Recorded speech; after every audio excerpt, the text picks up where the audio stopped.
If it is to be, it's up to me. That's a quote from Jeff Bell. And I'll get back to who Jeff Bell is later in the video, at the end of the video. But I was a little unsure of the direction to take this video. But I've had some things on my mind, and it's been an interesting year, interesting couple of months. It's almost like dealing with an identity crisis of sorts. And we all evolve. We all change who we are. We all go through an evolution. I've heard the thing, I'm sure some of you guys as well have heard, every 7 years you become a different person as far as your personality, your interests, your goals, all that sort of thing. And I know I'm at that stage. Lifting is just not the priority it once was. But I talked about that in the Larry Wheels clip from this morning. And Larry said the same thing. He's like, he basically said he doesn't have the interest he once had for powerlifting. He still loves the deadlift, but squat and bench in particular is just not there anymore. Like, he's 27 years old. I think he'll be 28 at the end of the year. And that passion kind of wanes the longer you're in it. And for me, lifting just isn't what it once was. The desire isn't there. I know there were some guys in the comments who echoed the same sentiments. I achieved a lot of good things. Larry's obviously achieved a lot of good things, but that passion somewhat diminishes and you start to go in different directions as you get older. I'll always lift, but will I always compete? Will I always be at the level I once was? No, obviously not. And it's all up to us in the end. Like, you make the decisions on where you want to take your life. But I think one of the things that's become most clear as I head into this new decade of life, my 30s, I think one of the things that stands out the most is you really are, it's like a byproduct of your relationship. So, spending the last week with my parents, it just kind of made things even more clear as far as, like, you want to be around them, you want to spend time with the people you love as everybody gets older. So that's one of the higher priorities. Like, I hadn't seen them in probably a year and a half, 2 years, just partially because of COVID and just partially because of life in general. And they live in a different state. They live far away. But everybody looks back on, it's so cliche, but we really don't look back on the things we have or the things we had. We don't look at that.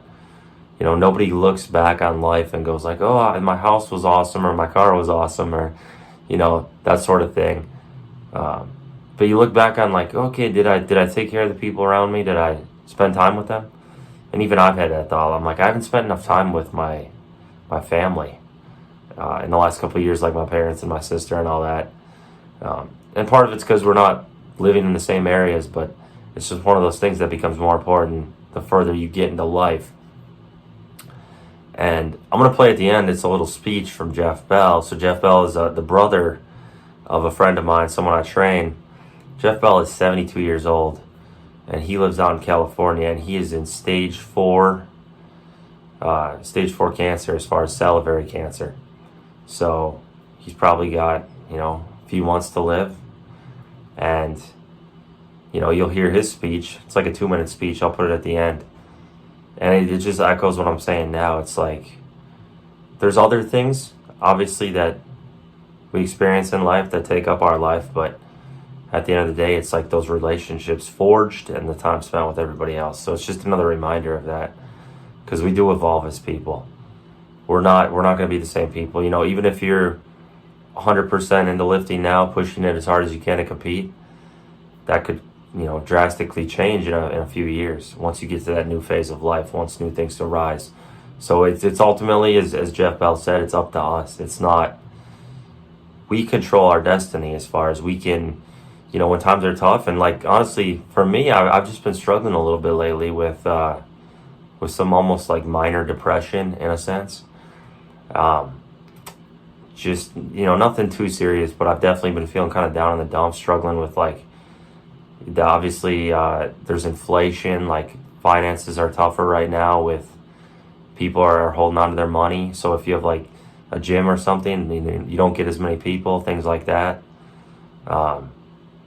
times are tough. Just everyone's feeling it. And it's like, instead of feeling sorry for myself, I can, you know, try to take things into my own hands and head in a different direction and pivot and, you know, try to make the best of the situation. So it's also, like I said, it's like evolving into a new person.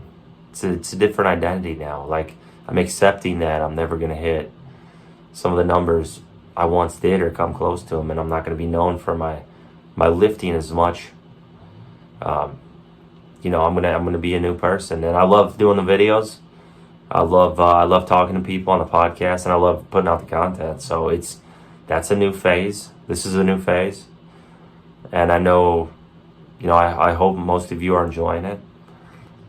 But it's just a different path for me right now, because I'm not who I once was. I'm not trying to be that person. Lifting, like I said, isn't quite as high of a priority as it once was. Like, I see more, I enjoy more, like, seeing my clients, their success, seeing the guys around me in the gym, seeing their success.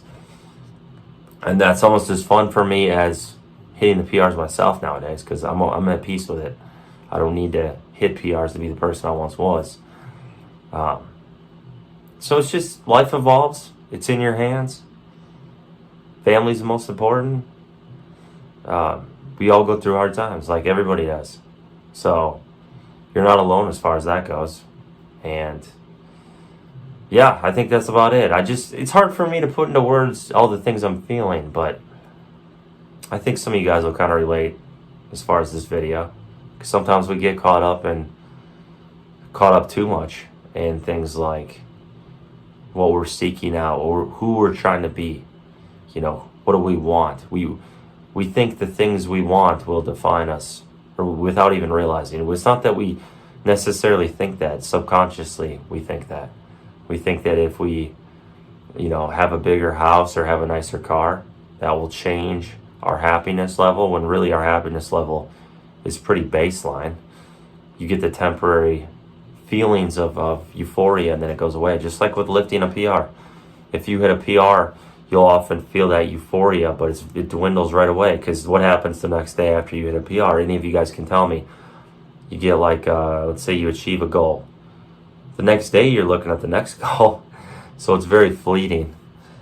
That's something I've always noticed. Like, I could hit a big total in a meet. The very next day I'm thinking about what's ahead at the next meet, and so on. So there's no satisfaction. So really, these things we seek out have minimal change, minimal impact on our everyday life. It's not going to affect us that much. There's bigger things in the picture. So I'll play the clip now of the speech, and I hope you guys like this video. If you like, you know, what I'm doing, give it a thumbs up, comment, subscribe. It'll help the algorithm, help the channel grow. Appreciate it. Words because of my facial paralysis, but you know, we all know why we're here, and it's not because of the free beer or the booze or the tacos. It's because we love one another, and we want to show it to each other. And I've been surrounded and supported by your love my whole life. From high school friends who came from everywhere, from friends and family who come from New York and Costa Rica and Tennessee and Costa Rica, from everywhere. They all put the effort out to come and see me. And you all share a common bond, and that is you're part of the Bell family. And sometimes it takes a challenge to bring focus into your life. And I've had that experience, and recently, and I've become aware of what we all know, and that is what really matters in life are the relationships with others. And each of you has touched my life, contributed to my life, making it better and bringing me joy. We've grown together, and you have helped to make me who I am today. And some of you who know me too well don't really want that responsibility, but I know that you still love me even with my faults. You have enabled me to live my dreams. You have made my life a miracle, and there is no greater gift. And I thank all of you for that. And finally, a word of advice. Don't wait for a crisis to reach out to each other or to anyone. You only have one life, and to live it fully, it's dependent on the relationships that you have with others. So thank you all.